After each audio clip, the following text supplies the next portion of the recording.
What's up, everybody? It's your man Latif, and Kalisha, and you're listening to a local stage. You Already Know. Hey, yo, check this out. I know y'all see him. I know y'all about to hear him. We got the man himself, Mr. Carlo Quinn. I'm talking about center and power forward, second round drafted by the Orlando Magic in 2012.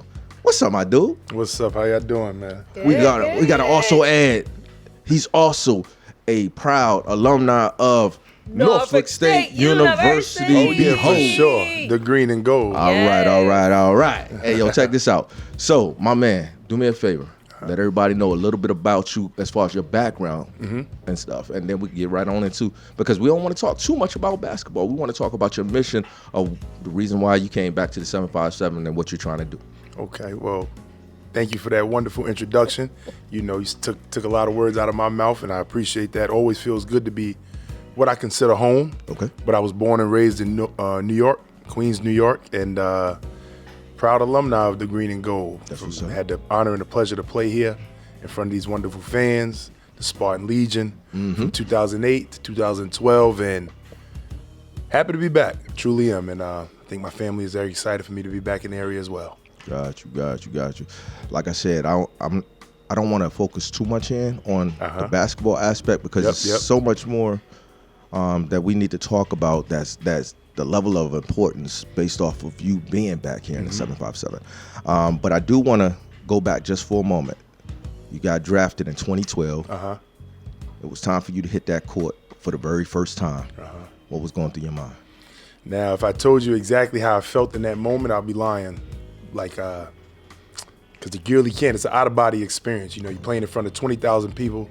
You got 50 or 100 family members in the stands. You know, no matter what the outcome is, they're there to support you. You on a national stage where you know everybody watching. You know, you got fans, friends and family back at home watching. Right. The whole city of Norfolk probably watching. And I think that, you know, the pressure was on just from a making people proud standpoint, but I really can't tell you how I felt that day. I know it was butterflies, jitters, excitement, you know, overwhelming joy, you know, tears of joy. And I mean, I know exactly what happened that day. I got 2 points, 2 free throws at the end of the game. But, you know, as far as how I was feeling, I probably couldn't tell you the honest feeling. You know, it was just amazing to, you know, make the people that are always proud of me even more. Right. Was it a different level of playing, like from college to professional? Because I feel like a lot of people is always like, it's like really different once you're like from college to NBA. I'm not an athlete, so I'm not sure. But do you think it was different? I'll just tell you like this, you know, college is you're a student athlete. Okay. You know, you have other responsibilities and things kind of cater to around that. You know, you get a little bit of time in study hall, you get time to, you know, for your social life, and coaches and administration have to kind of gear to that because you're dealing with a 18 to 20-year-old kid, 22-year-old kid. When you get to that level, this is your job. Yeah. You know, there's no discussion about what you do in your private life. We are paying you to do a job, and I think that was my biggest adjustment. Yeah. And I think that was the part that I think no one could really understand unless they really went through that transition. And I think that treating it like a job is what blessed me with the length of career I had. Yeah. Okay. So, that being said, you done decided to come back to your alma mater. First and foremost, what made you make that decision? Saying that, hey, I want to go back to my alma mater that believes so much in me. Because by my understanding, from your mouth to my ears, I'm saying it like that, from your mouth to my ears, you said they were the only ones that gave you a chance.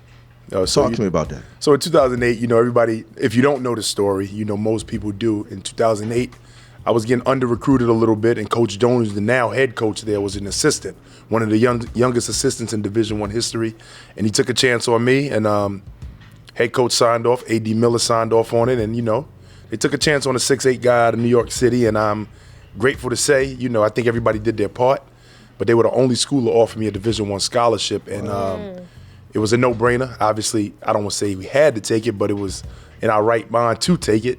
And we came down here knowing a little bit about the area, not much, but, you know, we just hit the ground rolling. You know, throughout this whole time, I'm always going to give a lot of credit to the city, the fans, the supporters, because that's what propelled me through the 4 years I was here. Okay. And I think that I couldn't have had a better start in the area if Norfolk State didn't give me that chance. Dope. So you're back.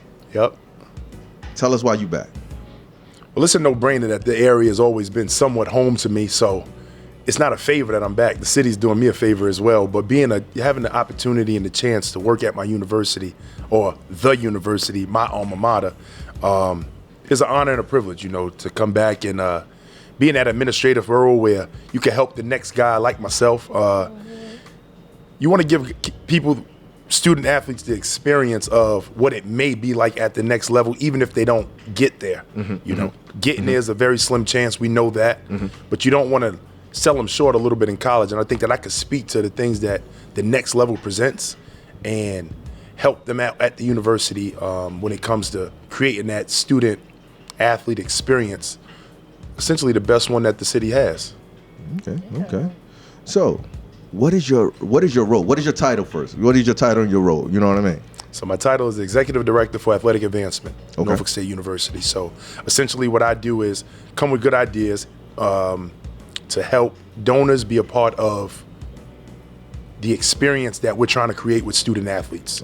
Obviously, AD Webb has her plan. I'm just an assistant to her, executing her plan, doing the things that I can do in the community, in the area, bringing that notoriety, speaking from a couple different seats. I was a student athlete here. Right. I was a donor. Right. And now I'm an alumni, and also now I'm faculty. So I think just sitting from those couple different seats, I think that,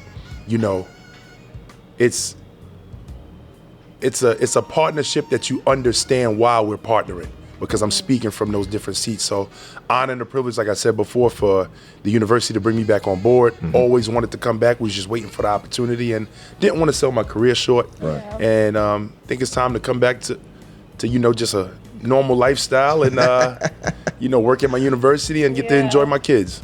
Speaking of your kids, you have twins. So talk to me about that and how it was just being around them now. And of course, a businessman, administrative is important, but a father is also very, very important. So just talk to me about just fatherhood and how you had to adapt the lessons that you want to leave for your own personal kids. So, like any parent, I think that my kids are absolutely the best. They're the smartest, they're the funniest, they're going to be the tallest, they're going to be the greatest. That's any dad, right? I look at my kids and I be like, I just say, wow, my family has helped out tremendously with, being around my kids, giving them the understanding of family, which I grew up on. I had a phenomenal example of what a dad should be.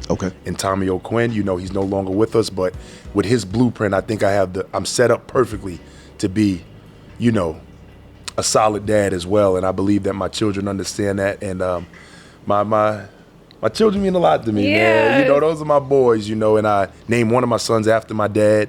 He's funny like him. And my other son is a spinoff of my middle name, and he's similar to acting like me, and it's just a cool dynamic to see that you have children that look up to you, but it also puts a tremendous amount of responsibility on you as well. Right. Letting them see you go to work every day.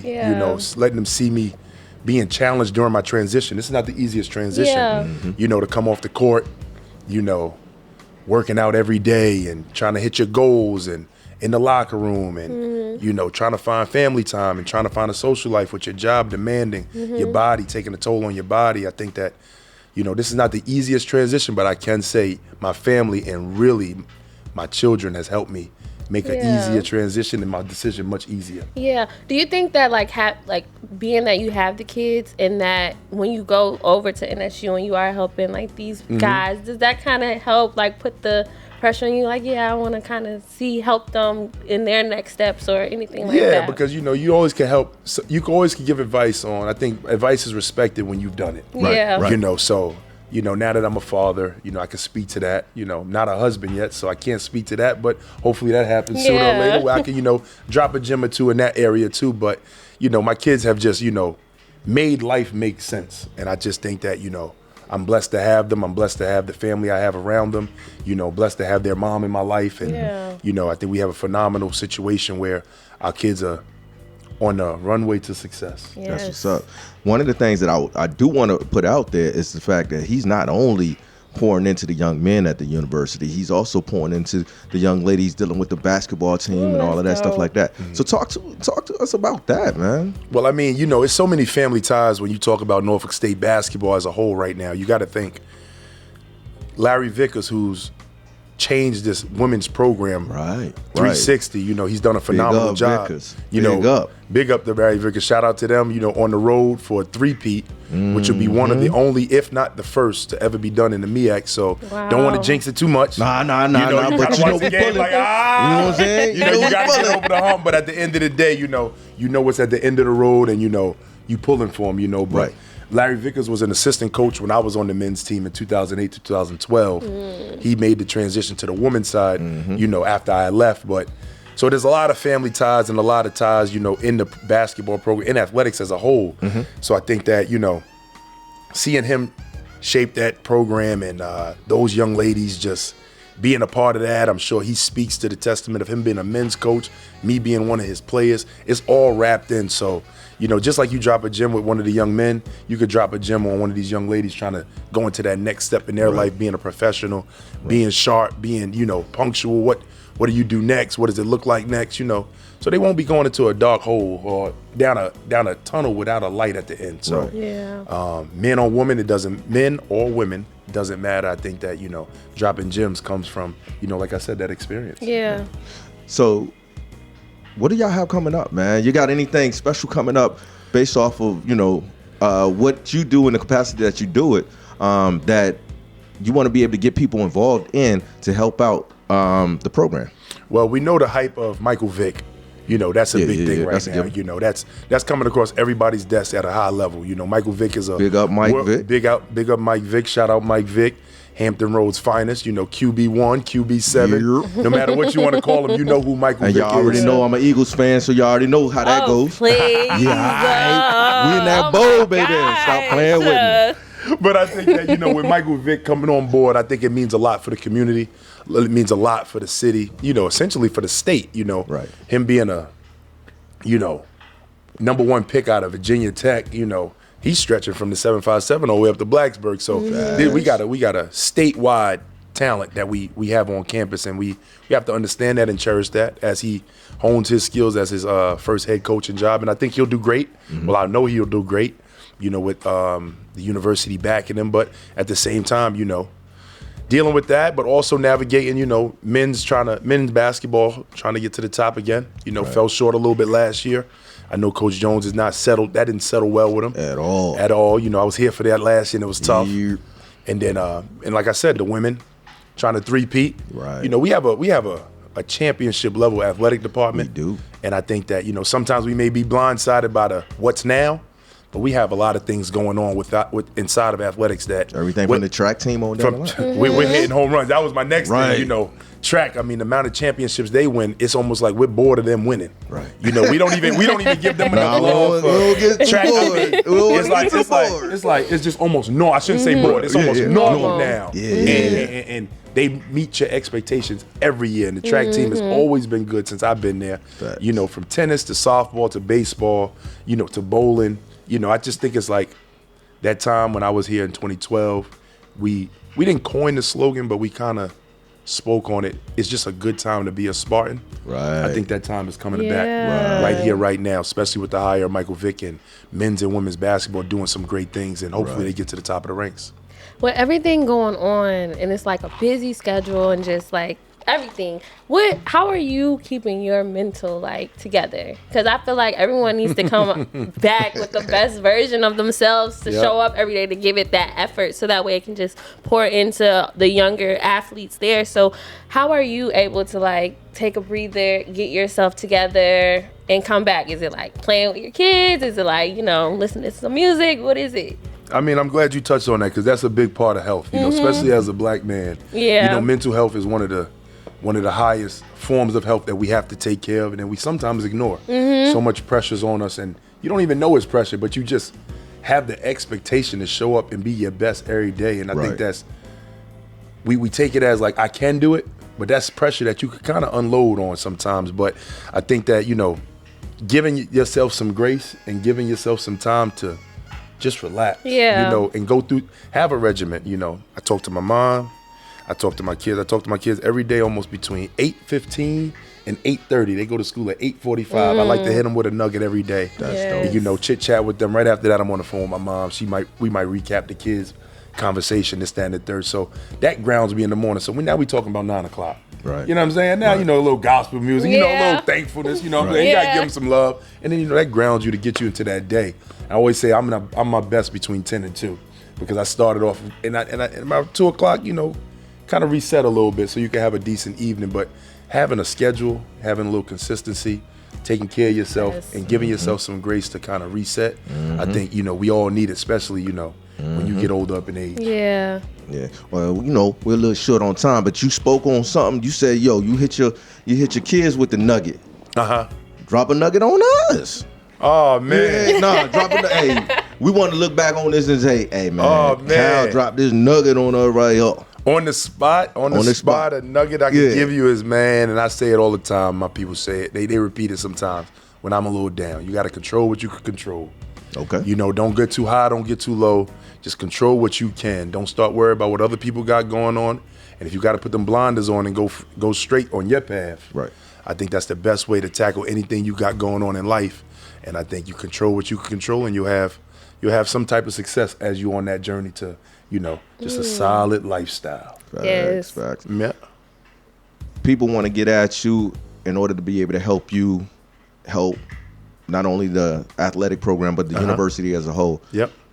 How they can get at you, or what information they can, that you can give out that they can be able to partake in helping out. Well, considering I'm sure you guys have a huge following, you can always follow me on Instagram at Kyle.O'Quinn and DM me, direct message me, and we can start our conversation, and I'll point you in the right direction after that.